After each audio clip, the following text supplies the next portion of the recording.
Assalamualaikum warahmatullahi wabarakatuh.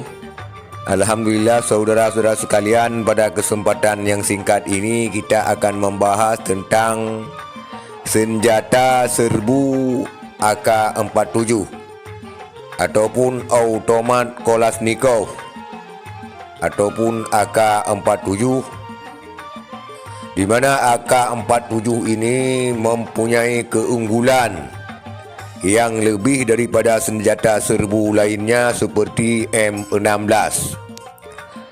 Senjata AK-47 ataupun AK-56 juga senjata jenis AK lainnya dengan proyektil pelurunya 76,2 mm, jauh lebih besar dibandingkan dengan proyektil peluru M16, sehingga daya jelajah dan daya tembaknya sangat tinggi, saudara sekalian.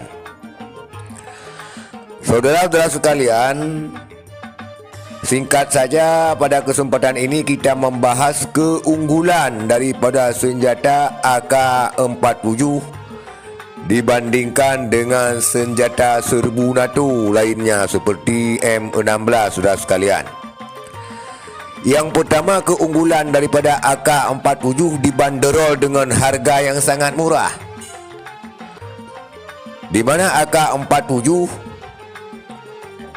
dengan harga satu pucuk senjata M16 bisa mendapatkan 3 atau 4 pucuk senjata AK-47, saudara sekalian.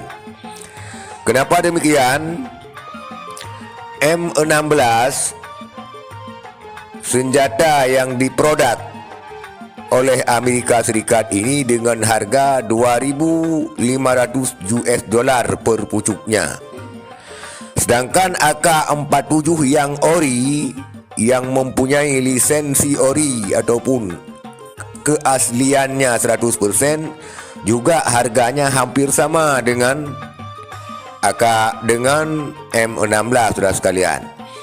Tetapi kenapa AK-47 ini lebih murah? Karena AK-47 ini diproduksi oleh orang-orang yang memproduksi senjata di luar negeri tanpa lisensi resmi.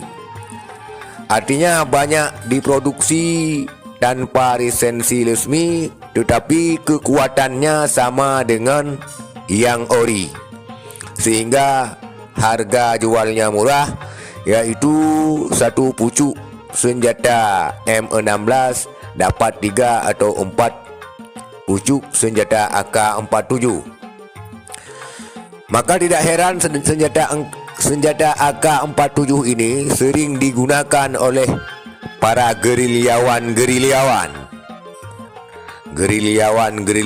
di luar negeri menggunakan senjata AK-47 ini karena harga yang sangat murah. Kemudian saudara sekalian, keunggulan daripada AK-47 adalah daya hancurnya yang sangat besar. Daya hancur daripada AK-47 ini sekali tembak bisa mematikan 3 sampai 4 orang. Dikarenakan proyektilnya yang besar, ketika AK-47 ini terbentur dengan pohon, maka pohon itu bisa menembus ataupun bisa ditembus oleh proyektil AK-47 sehingga mengenai sasaran yang di belakangnya. Apalagi proyektil AK-47 ini mengenai daripada korban ataupun manusia, jelas akan tembus sampai dengan 4 orang. Beda dengan M16, apabila dia terbentur dengan papan ataupun kayu, maka proyektilnya akan hancur di situ juga.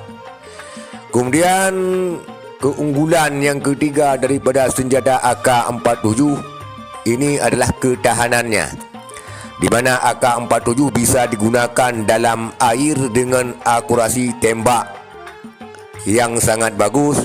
Juga apabila direndam di dalam lumpur ataupun digunakan di dalam hujan, dia masih tetap bekerja secara maksimal. Itulah keunggulan daripada senjata AK-47 buatan Rusia, atau kepanjangannya disebut juga dengan automat Kalashnikova. Sekian, terima kasih. Assalamualaikum warahmatullahi wabarakatuh.